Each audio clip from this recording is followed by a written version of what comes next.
Hello students, welcome back to physics with Shubham sir. आज हम लोग नया लेक्चर लेके आ गए हैं मैकेनिकल प्रॉपर्टीज़ ऑफ सॉलिड्स में। ये 6वां लेक्चर है। इसके पहले हम लोग ने 5 लेक्चर्स अपलोड कर दिए हैं और हमने एक बहुत बड़ी प्रॉपर्टी कवर कर ली है, मतलब मेजर पार्ट जो होता है चैप्टर का, दैट इज़ इलास्टिसिटी।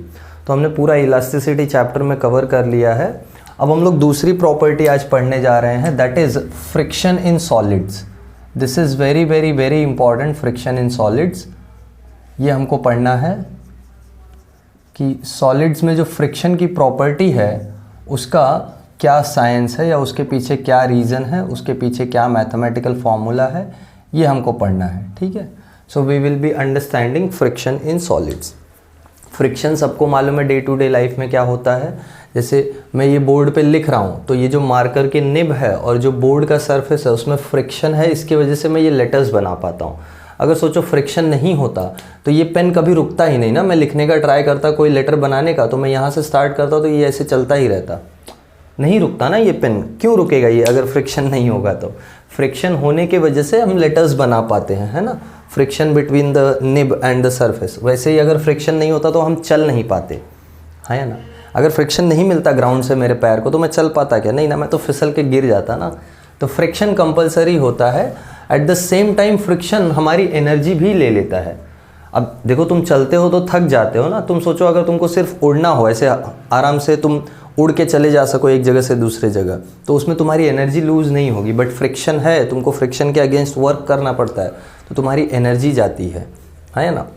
एग्जाम्पल के लिए जैसे देखो, ये अगर ये एक सरफेस है, इस पर एक ब्लॉक रखा मैंने, ठीक है, और ये ब्लॉक को मुझे यहाँ से यहाँ तक लेके जाना है। जैसे यहाँ से यहाँ तक लेके गया मैं, तो अब देखो क्या होगा। एक जो फोर्स मैं यहाँ से लगा रहा हूँ इसके वजह से ये डिस्प्लेसमेंट होगा, but at the same time एक फ्रिक्शन का फोर्स भी लगेगा सरफेस में।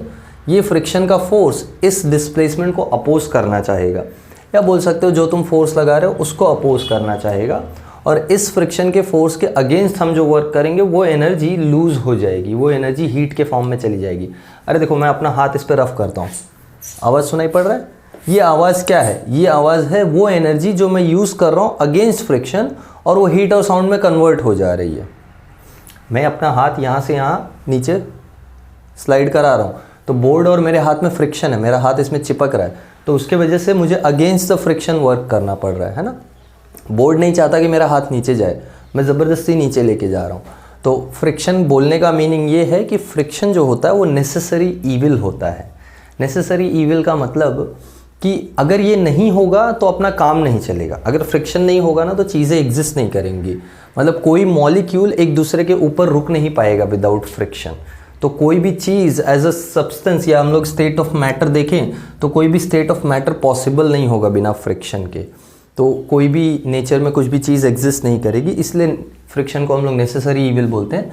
At the same time friction के होने की वजह से अपनी एनर्जी भी जाती है। देखो, नहीं है तो हम एग्जिस्ट नहीं कर पाएंगे, और है तो उसकी वजह से हमारी एनर्जी लूज हो रही है, तो इसीलिए हम इसको क्या बोलते हैं? Necessary evil. ठीक है, अब इसके ओरिजिन के बारे में समझते हैं। इसका ओरिजिन बहुत डिबेटेड है, पहले से काफ़ी इस पर क्वेश्चंस थे कि कैसे हुआ ओरिजिन, या क्या रीज़न होगा ओरिजिन का। तो हम लोग ओरिजिन के बारे में थोड़ा समझ लेते हैं। देखो, ओरिजिन मतलब कि फ्रिक्शन है क्यों, होता ही क्यों है फ्रिक्शन। तो बहुत पहले जब लोग सोचते थे मतलब लोग पहले तो सोचते थे, अब तो कोई सोचता भी नहीं है। चलो ठीक है, खैर वो पहले की बातें हैं। लोग जब पहले फ्रिक्शन के बारे में सोचते थे तो उनको कैसा, देखो क्या आइडिया लगता था उनको। ये लगता था कि जैसे जहाँ दो सरफेसेस हैं उनके बीच में अगर फ्रिक्शन लग रहा है तो रीज़न क्या होगा।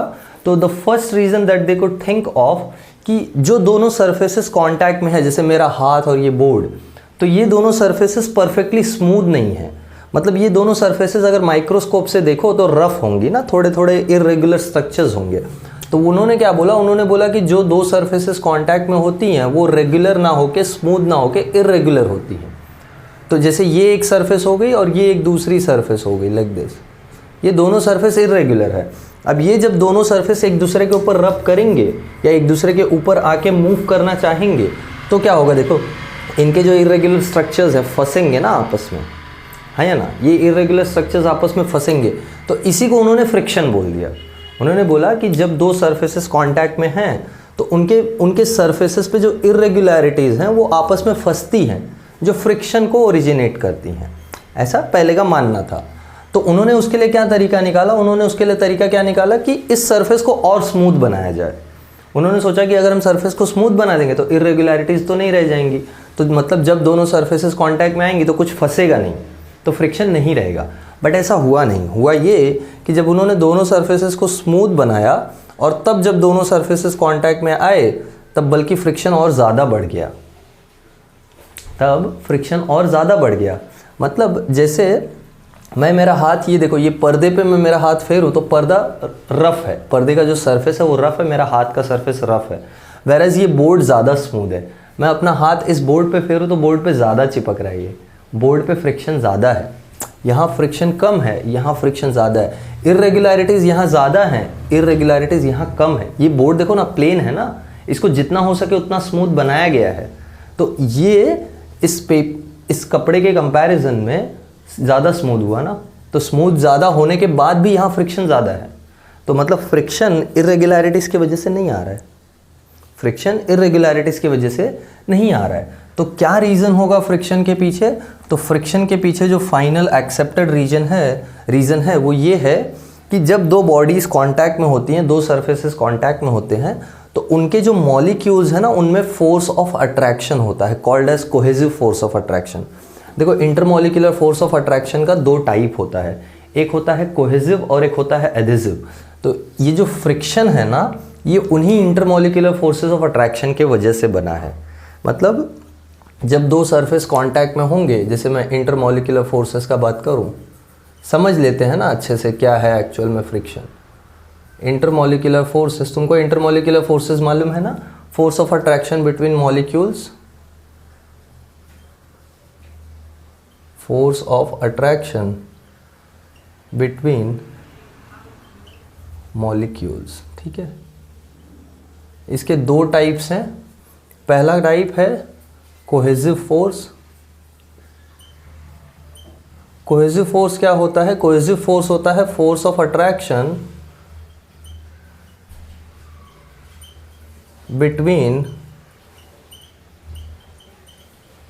The molecules of same substance. Very important, ये तुमको पता नहीं है इसलिए मैं बता दे रहा हूँ यहाँ पे कि कोहेसिव और एडेसिव फोर्सेस होते क्या हैं। जब सेम सब्सटेंसेस होंगे तो उनके बीच में जो फोर्स ऑफ अट्रैक्शन होगा उसको हम कोहेसिव बोलते हैं। जैसे वाटर का मॉलिक्यूल दूसरे वाटर मॉलिक्यूल को जिस फोर्स से अट्रैक्ट करेगा उसको हम कोहेसिव फोर्स बोलेंगे, समझा। जैसे मेरे हाथ के मॉलिक्यूल्स, ये दोनों हाथ के मॉलिक्यूल्स, दोनों हाथ सेम है ना, सेम मॉलिक्यूल से बने हैं ना मेरे दोनों हाथ, तो ये दोनों हाथ के मॉलिक्यूल्स सेम है, तो इनमें जो फोर्स ऑफ अट्रैक्शन होगा उसको बोलेंगे कोहेसिव फोर्स। दूसरा होता है एडेसिव फोर्स। अरे एडेसिव सुना होगा ना, फेविकोल, फेविकोल को हम एडेसिव बोलते हैं। तो एडेसिव फोर्स क्या है? एडेसिव फोर्स है force of attraction, force of attraction between the molecules of different substances. अब दो अलग अलग सब्सटेंसेस जब होंगे तो उनके बीच में जो फोर्स ऑफ अट्रैक्शन होगा उनके मॉलिक्यूल्स के बीच में, उनको हम बोलेंगे एडेसिव। जैसे ये बोर्ड के मॉलिक्यूल्स और ये मेरे हाथ के मॉलिक्यूल्स, इनके बीच में जो फोर्स ऑफ अट्रैक्शन है ये एडेसिव फोर्स ऑफ अट्रैक्शन है। तो फाइनल एक्सेप्टेड थियरी जो है ओरिजिन के लिए वो ये है कि इंटरमॉलिक्यूलर फोर्सेस के वजह से फ्रिक्शन आता है। मतलब जहाँ सरफेस ज़्यादा प्लेन होगा वहाँ कांटेक्ट ज़्यादा हो जाएगा। इनको कांटेक्ट फोर्सेस बोलो, इंटरमॉलिक्यूलर फोर्सेस बोलो, जो भी बोलो, तो कांटेक्ट इंटरमॉलिक्यूलर फोर्सेस के वजह से ज़्यादा फ्रिक्शन आता है। तो जितना इसको स्मूथ बनाओगे उतना ज़्यादा ये सरफेस और ये सरफेस कांटेक्ट में आएंगे ना, कांटेक्ट बढ़ेगा। पहले जब रफ थे तो कांटेक्ट कम था, अरे इरेगुलरिटीज़ की वजह से कहीं पे कनेक्ट हो रहे थे, कहीं पे कनेक्ट नहीं भी हो रहे थे ना। अब हर जगह पे जब कांटेक्ट हो जाएगा तो फोर्स ऑफ अट्रैक्शन ज़्यादा होगा, तो उस केस में फ्रिक्शन ज़्यादा होता है। इसीलिए फ्रिक्शन बढ़ गया जब हमने सरफेस को क्या बनाया, स्मूथ बनाया। तो ये बेसिक आइडिया है ओरिजिन ऑफ फ्रिक्शन के लिए। थोड़ा लिख दो या थोड़ा आइडिया लिख दो। So therefore friction arises due to contact forces between the molecules of two surfaces in contact. दो सरफेसेस जो कांटेक्ट में हैं उनके बीच के मॉलिक्यूल्स में जो कांटेक्ट फोर्स लगता है उसके वजह से फ्रिक्शन आता है। ठीक है। अच्छा, एक बात ध्यान रखना, जो फ्रिक्शन का प्रॉपर्टी है ना, ऐसा नहीं है कि हमेशा एग्जिस्ट किए जा रहा है, नहीं। अरे जब तक जैसे फॉर एग्जांपल कोई तुमको बोले कि हाँ ये दोनों हाथ में फ्रिक्शन है, मैं इनको ऐसे हाथों को रखूं तो क्या इनमें फ्रिक्शन है? नहीं, इसमें फ्रिक्शन नहीं है। इसमें कांटेक्ट फोर्सेस हैं बट फ्रिक्शन नहीं है। फ्रिक्शन क्या होता है मालूम है? जब रिलेटिव मोशन होना चाहे और उसको जो अपोज करे। अरे जैसे तुमने एक जैसे ये एक सरफेस है, इस पे एक ब्लॉक रख दिया है ना, ये ब्लॉक ऑफ मास रख दिया। अब इसमें फ्रिक्शन नहीं है, कब तक? जब तक ये ब्लॉक मूव ना होना चाहे। जब ये ब्लॉक मूव होना चाहेगा तब फ्रिक्शन आएगा। फ्रिक्शन एक अपोजिंग फोर्स है, फ्रिक्शन एक रिएक्शन फोर्स है। ऐसा नहीं कि फ्रिक्शन हमेशा है, नहीं, फ्रिक्शन हमेशा थोड़ी, फ्रिक्शन तो रिएक्शन फोर्स है ना। जब ये ब्लॉक इस सरफेस पे मूव होना चाहेगा तभी तो वो कांटेक्ट फोर्सेस एक्शन में आएंगे ना। अभी कांटेक्ट है, वो कांटेक्ट की वजह से नॉर्मल रिएक्शन मिल रहा है, बट जब ये मूव होना चाहेगा तो मोशन को अपोज करने के लिए जो फोर्स आता है उसको हम फ्रिक्शन बोलते हैं। तो फ्रिक्शन का डेफिनेशन हम लोग ठीक से लिख लेते हैं। ये समझ में आ गया ना फ्रिक्शन का ओरिजिन कैसे होता है? पॉज करके नोट डाउन कर लेना। चलो ठीक है, हमने ओरिजिन समझ लिया है। अब थोड़ा डेफिनेशन और टाइप्स पे समझ लेते हैं जो हमको सिलेबस में पूछता है, एग्जाम में पूछता है। ये सब एग्जाम में नहीं पूछता है, ये सब तुम्हारी जानकारी के लिए है। तुमको पता होना चाहिए कि फ्रिक्शन है क्या। ठीक है। ये कांटेक्ट फोर्सेस को हम कम ज़्यादा भी कर सकते हैं बाय यूजिंग ल्यूब्रिकेंट मटेरियल्स। अब जैसे इसी बोर्ड पे मैं तेल गिरा दूँ ना और फिर अपना हाथ मूव कराऊँ तो देखो इजीली मूव करेगा, आया ना। अरे जैसे पानी है, अभी देखो ये रुमाल गीला है, मैं ये गीला रुमाल यहाँ लगाऊँ और अपना हाथ रखूँ तो हाथ देखो आराम से फिसल जाता है। तो पानी क्या कर रहा है? उन कांटेक्ट फोर्सेस को कम कर दे रहा है। ठीक है। तो जहाँ भी कांटेक्ट फोर्सेस हम कम कर सकते हैं वहाँ फ्रिक्शन हम लोग कम कर सकते हैं। जहाँ कांटेक्ट फोर्सेस नहीं कम करते वहाँ फ्रिक्शन नहीं कम होगा। ठीक है। अरे जैसे ये नीचे सरफेस, फ्लोर पे टाइल लगा हुआ है मेरे सरफेस पे, तो यहाँ मैं पानी गिरा दूँ तो फिसल के गिर जाऊँगा है ना। तो वो फ्रिक्शन को क्या कर देता है? कम कर देता है। ऐसे मेरे पैर टाइल में चिपक जाते हैं, बट जब पानी गिरा होगा तो नहीं चिपकेंगे। तो फ्रिक्शन का डेफिनेशन देखो क्या होता है। It is the force that opposes the relative motion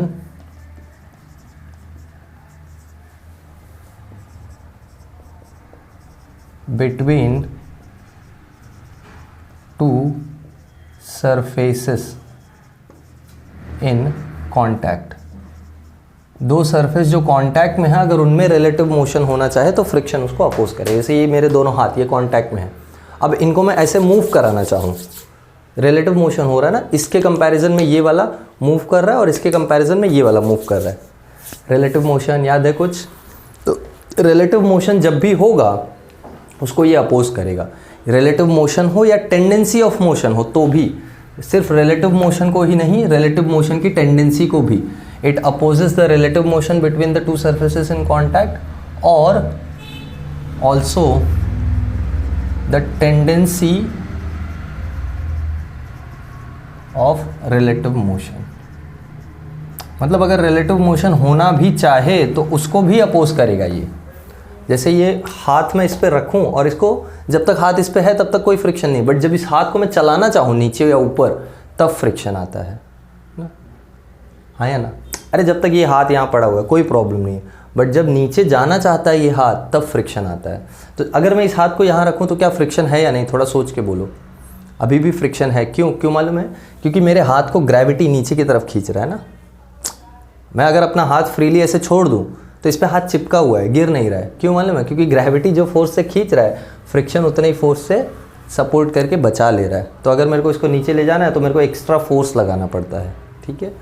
तो ये फ्रिक्शन है डे टू डे लाइफ का। हम लोग इसके टाइप समझते हैं। देखो टाइप्स ऑफ फ्रिक्शन,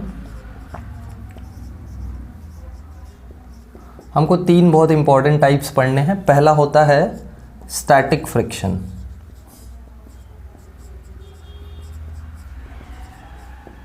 मतलब जब टेंडेंसी ऑफ मोशन होती है ना, दो बॉडीज जो कांटेक्ट में है वो रुकी हुई हैं बट मोशन होना चाहता है, तो उसको हम बोलते हैं स्टैटिक फ्रिक्शन, मतलब चीज़ें रुकी हुई हैं, दो सरफेसेस रुके हुए हैं।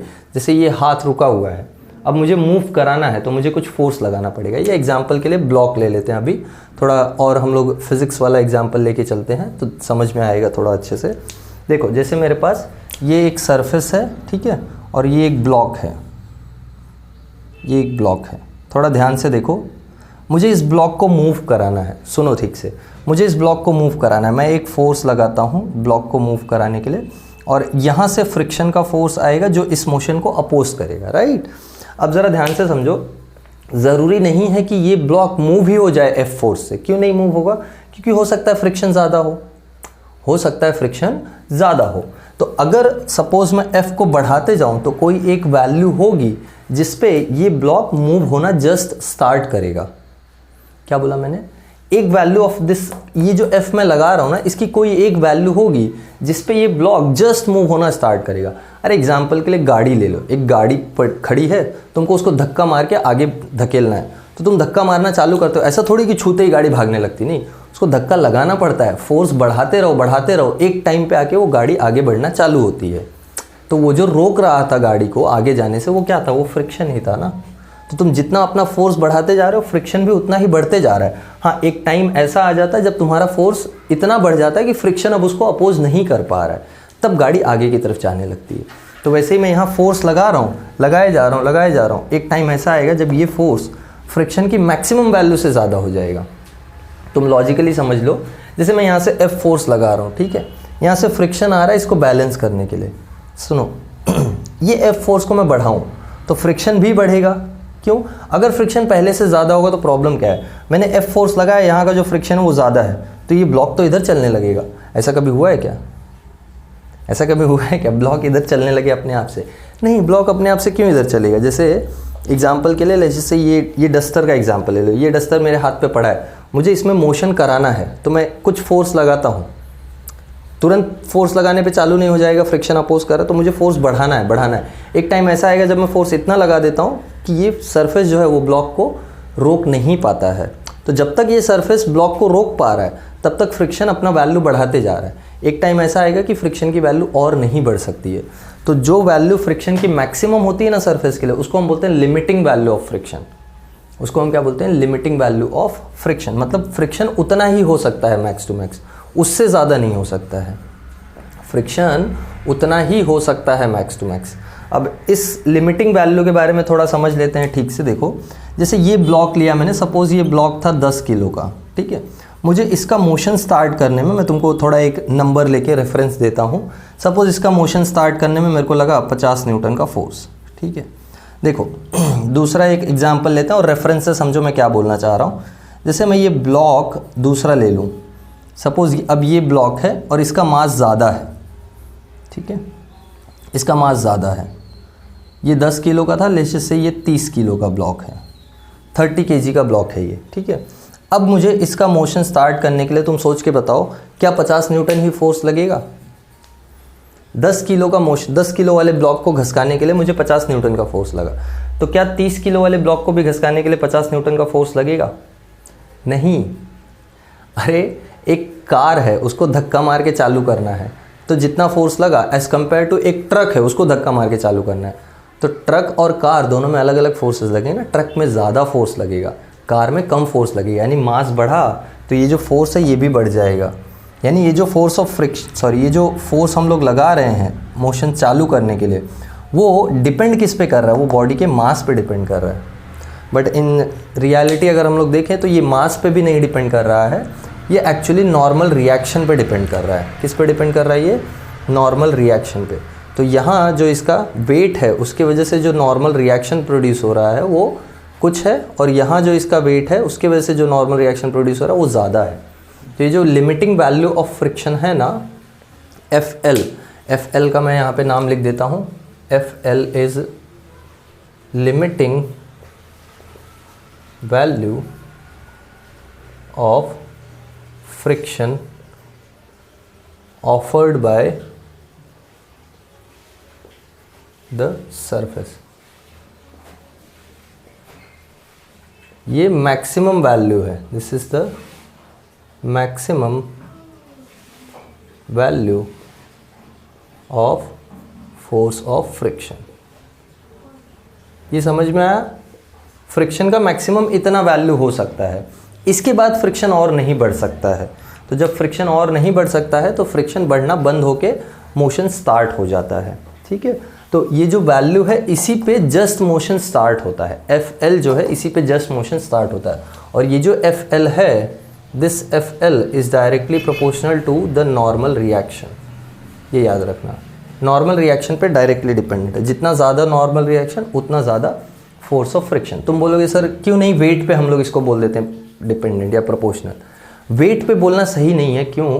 क्योंकि जब देखो ये वाला केस, ये ऐसे मेरा हाथ, यही हाथ, यही बोर्ड चल रहा है, यही देखो मेरा हाथ, मैं ये हाथ अपना बोर्ड पे रखूं तो जब तक मैं कोई पुश नहीं लगा रहा हूँ बोर्ड पे तब तक ये हाथ का नीचे जाना ईजी है।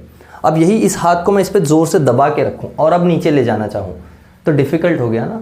मतलब मैंने जब एक फोर्स बढ़ाया अंदर की तरफ तो नॉर्मल रिएक्शन बढ़ा, तो एक्चुअल में नॉर्मल रिएक्शन बढ़ने की वजह से फ्रिक्शन बढ़ गया है। पहले नॉर्मल रिएक्शन कम था, मैं कोई फोर्स नहीं लगा रहा था अंदर की तरफ, तो इसका हाथ का नीचे जाना ईजी था। बट यही मैं इसको दबा के नीचे ले जाना चाहूँ तो नहीं जाएगा नीचे ईजिली, तब फ्रिक्शन बढ़ गया। तो नॉर्मल रिएक्शन पे डिपेंड करता है ये फ्रिक्शन। ये जो फ्रिक्शन है किस पे डिपेंड करता है? नॉर्मल रिएक्शन पे। जितना ज़्यादा नॉर्मल रिएक्शन का वैल्यू होगा उतना ज़्यादा फ्रिक्शन का वैल्यू होगा। आई होप तुमको समझ में आया होगा।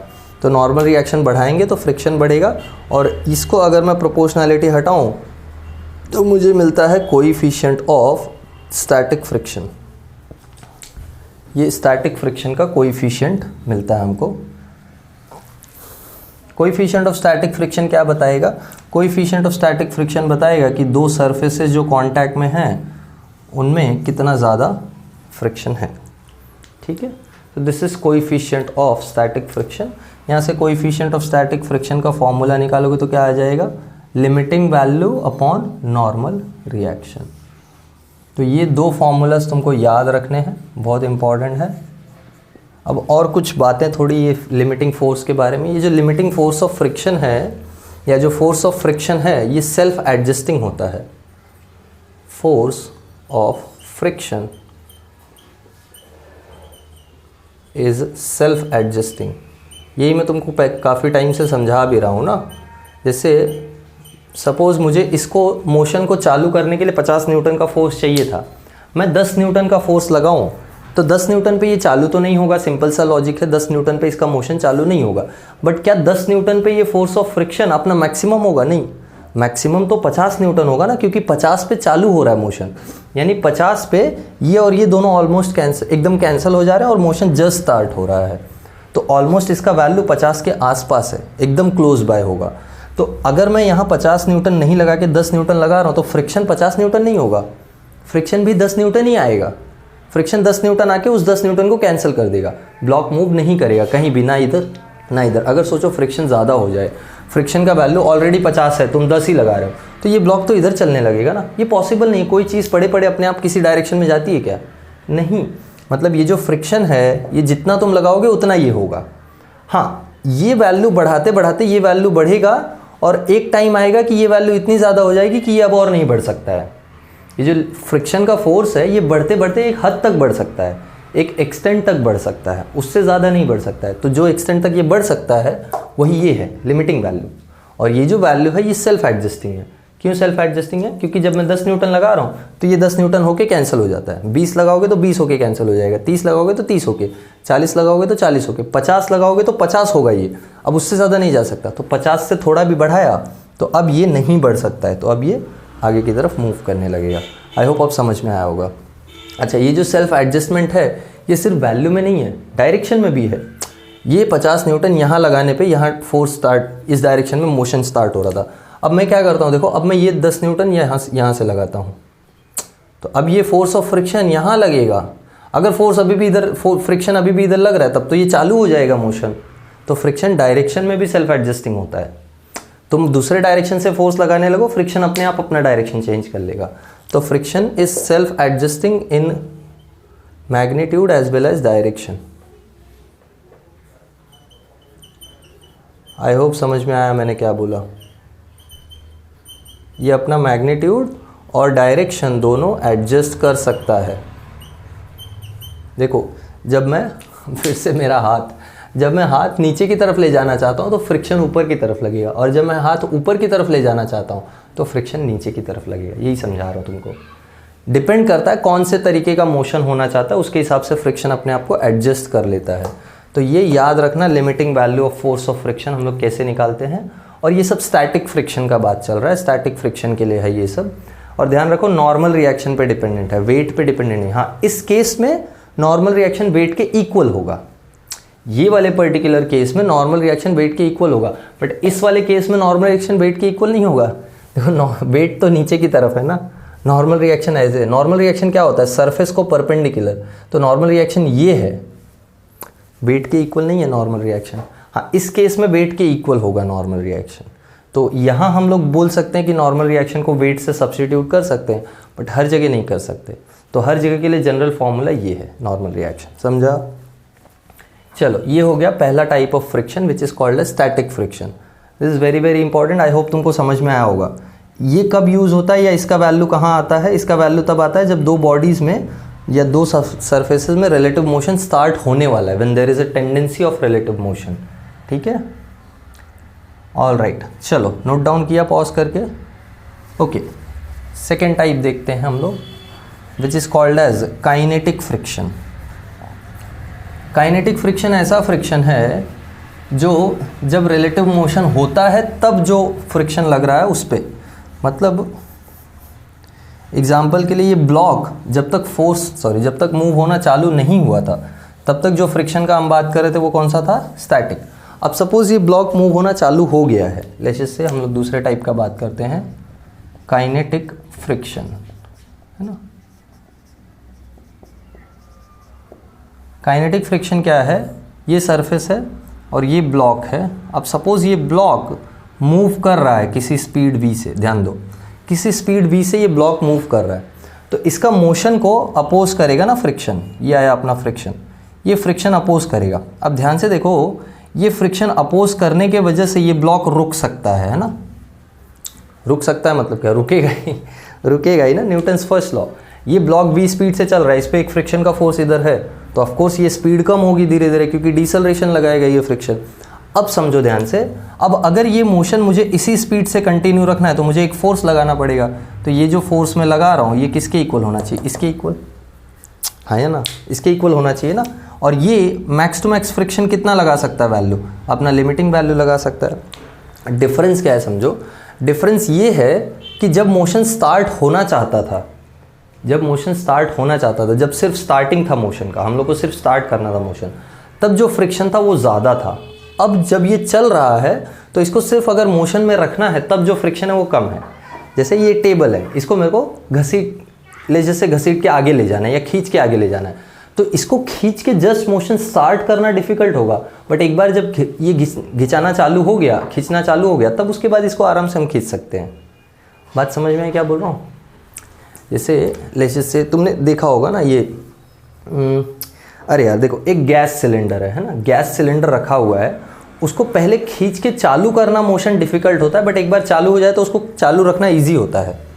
मतलब कोई बॉडी का मोशन स्टार्ट करना डिफिकल्ट है, बट एक बार स्टार्ट हो जाए तो उसको मोशन में रखना इजी है। यानी ये वाला जो फ्रिक्शन है ये काइनेटिक फ्रिक्शन से कम होता है, और ये भी नॉर्मल रिएक्शन पे ही डिपेंड करता है। ऑफकोर्स मैं एक बड़ा ब्लॉक ले लूँ यहाँ पे, देखो ये वाला एग्जाम्पल, मैं एक बड़ा ब्लॉक यहाँ पे ले लेता हूँ ऐसे, तो इस वाले ब्लॉक को जो मोशन में रखने के लिए फोर्स चाहिए वो ऑफकोर्स ज़्यादा होगा। ये वाले ब्लॉक को अगर v स्पीड से चालू रखना है तो जो फोर्स लगेगा वो ज़्यादा होगा, क्योंकि यहाँ लिमिटिंग फोर्स ज़्यादा होगा फ्रिक्शन का, तो ये वाला फोर्स ज़्यादा होगा, समझा। तो F2 will be greater than F1, समझा ये बात। क्यों, क्योंकि इस वाले के लिए फ्रिक्शन ज़्यादा होगा और इस वाले के लिए फ्रिक्शन कम होगा। क्लियरली समझ में आ रहा है क्यों होगा, क्योंकि नॉर्मल रिएक्शन कम ज़्यादा है।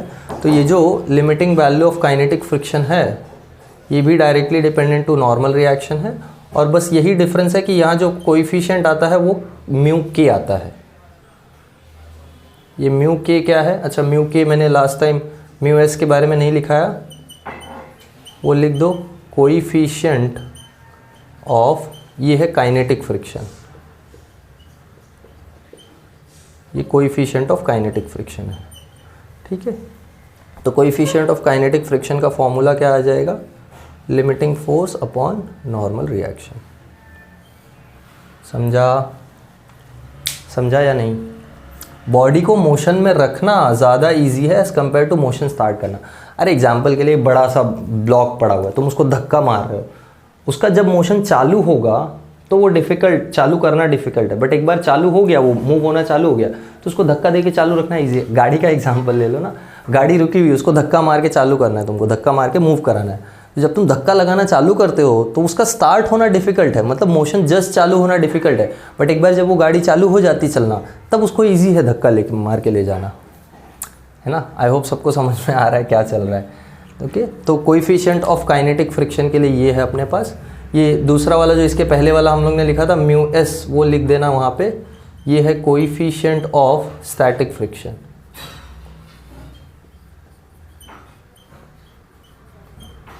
ओके, ये कोएफिशिएंट ऑफ स्टैटिक फ्रिक्शन, ये कोएफिशिएंट ऑफ काइनेटिक फ्रिक्शन।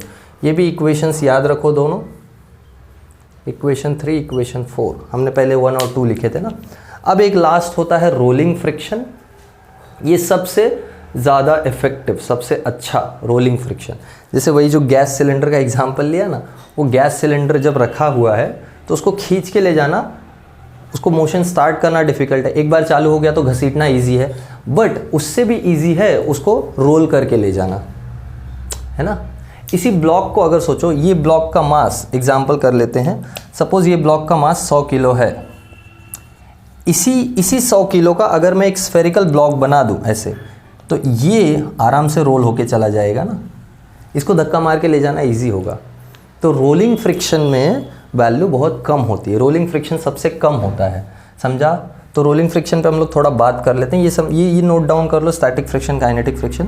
तुमको खाली ये फॉर्मूला से ही मतलब है, पॉज करके नोट डाउन कर लेना। चलो, तुमको खाली है ना ये फॉर्मूला का काम है, बाकी फ्रिक्शन तो तुमको समझ में आ रहा है यार, मतलब तुमको भी समझ में आ रहा है मैं क्या बात कर रहा हूँ कि हाँ ठीक है, कोई बॉडी स्टार्ट होगा मोशन में तो डिफ़िकल्ट है, स्टार्ट होने के बाद ईजी है, ये सबको समझता है। रोलिंग फ्रिक्शन देखो क्या होता है। रोलिंग फ्रिक्शन में फ़ायदा क्या है अपने को, रोलिंग फ्रिक्शन में जो कांटेक्ट होता है ना वो बहुत छोटा होता है, बहुत कम होता है। जैसे काइनेटिक में थर्ड वाला है रोलिंग फ्रिक्शन, ये मिनिमम वैल्यू ऑफ फ्रिक्शन है offered by a surface. Rolling friction सबसे कम होता है।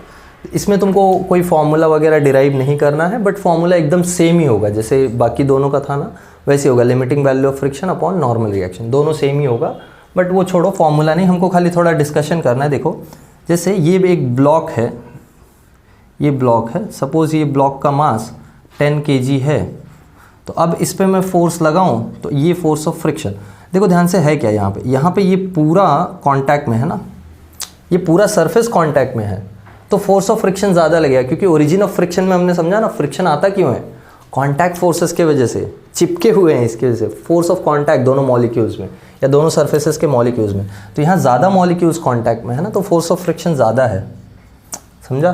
तो इसको स्टार्ट करना डिफिकल्ट है, एट द सेम टाइम अगर ये v स्पीड से मूव भी करने लगे तो भी जो फोर्स है वो ज़्यादा है एज़ कम्पेयर टू अगर मैं इसको एक 10 किलो का स्फीयर ले लूँ, ये भी 10 किलो का है। अब देखो फोर्स कांटेक्ट कितना है, कांटेक्ट सिर्फ इतना है, बाकी तो कांटेक्ट है ही नहीं ना, तो इसको जब तुम धक्का मारोगे तो ये आराम से रोल हो जाएगा। तो रोल करना इसलिए ईजी होता है क्योंकि रोलिंग में जो कांटेक्ट होता है वो बहुत कम होता है, इसलिए सारे गाड़ियों के व्हील्स जो होते हैं, पहिए, वो स्फीयर शेप के या रोलर शेप के होते हैं। रोल करना सबसे इजी है, वो गैस सिलेंडर वाला एग्जांपल से रिलेट करो। गैस सिलेंडर को घसीट के ले जाना डिफिकल्ट है एज़ कम्पेयर टू उसको रोल करके ले जाना। अरे कहीं गिरा दो और लात से ऐसे मारो, हम लोग तो यही करते थे, तो वो आराम से रोल करते हुए आगे जाता है, ठीक है। तो रोलिंग ज़्यादा ईजी होता है, रोलिंग फ्रिक्शन सबसे कम होता है। तो एक बात याद रखना, जैसे रोलिंग फ्रिक्शन के लिए बाकी दोनों के लिए फ्रिक्शन कोएफिशिएंट्स है ना, वैसे ही इसको बोलते हैं coefficient of rolling friction, coefficient of rolling friction. और ये रोलिंग फ्रिक्शन सबसे कम होता है, इसलिए हम लोग रोलर्स ज़्यादा यूज़ करते हैं। जैसे मशीन में बॉल बेरिंग्स यूज़ करते हैं, मशीन में स्फेरिकल बेरिंग्स यूज़ करते हैं, जो फ्रिक्शन को रिड्यूस करता है, बहुत ज़्यादा हद तक रिड्यूस करता है, तो इसलिए हम लोग रोलर्स का ज़्यादा यूज़ करते हैं। और एक बात याद रखना, mu S is greater than mu K is greater than mu R. मतलब स्टैटिक फ्रिक्शन ज़्यादा होगा सबसे, काइनेटिक उससे कम, रोलिंग सबसे कम। ठीक है, so rolling friction is the lowest, या तुम लिख सकते हो ऑल्सो स्टैटिक फ्रिक्शन, यही जो लिखा है यार, static friction is greater than kinetic friction is greater than rolling friction. ये आवाज़ आ रहा है ना मार्कर से लिखते हुए, कहाँ से आ रहा है ये आवाज़? फ्रिक्शन से आ रहा है। जो फ्रिक्शन है वो फ्रिक्शन में जो एनर्जी जा रही है वो साउंड और हीट में कन्वर्ट हो रही है। ऐसे समझोगे तो ऐसे तुमको समझ में भी आएगा बराबर। कहाँ क्या हो रहा है वो देख लो ना डे टू डे लाइफ में। तो ये रोलिंग फ्रिक्शन होता है। यही 3 टाइप के फ्रिक्शंस हमको पढ़ने होते हैं। बस समझ के रखना कि रोलिंग फ्रिक्शन सबसे कम होता है और काइनेटिक उससे ज़्यादा, स्टैटिक उससे भी ज़्यादा। मतलब बॉडी का मोशन जस्ट स्टार्ट करना डिफ़िकल्ट है, उसको मोशन में रखना ईजी है और उसको रोल करना और ज़्यादा ईजी है। आप समझा? स्टेटमेंट क्लियर हुआ क्या बोल रहा हूँ? So this is what we have to talk about in friction. ये तीनों टाइप्स हमको पढ़ने होते हैं। तो ये पूरा फ्रिक्शन का प्रॉपर्टी हमने एक साथ कवर कर लिया है। देखेंगे ऑफ कोर्स इस चैप्टर के तो न्यूमेरिकल्स करेंगे एचएससी बोर्ड के। देखते हैं हम थोड़ा एनसीईआरटी के भी न्यूमेरिकल्स उठाते हैं तो तुमको ज़्यादा डिटेल में समझेगा कि फ्रिक्शन का क्या क्या हम लोग कर सकते हैं, मतलब कैसे कैसे तरीके के एग्जाम्पल्स हम लोग कर सकते हैं। ठीक है, तो आई होप ये थियरी लेक्चर तुमको समझ में आया होगा। फ्रिक्शन का सब कुछ जो भी था हमने सब कुछ कवर कर लिया फ्रिक्शन से रिलेटेड। तो कुछ डाउट है तो मुझे बताओ कमेंट्स में बिंदास, डोंट वरी। या अगर सारा कुछ समझ में आया तो भी मुझे कमेंट्स में बताओ। ओके, तो I will see you all in next video. Bye everyone, have a good day.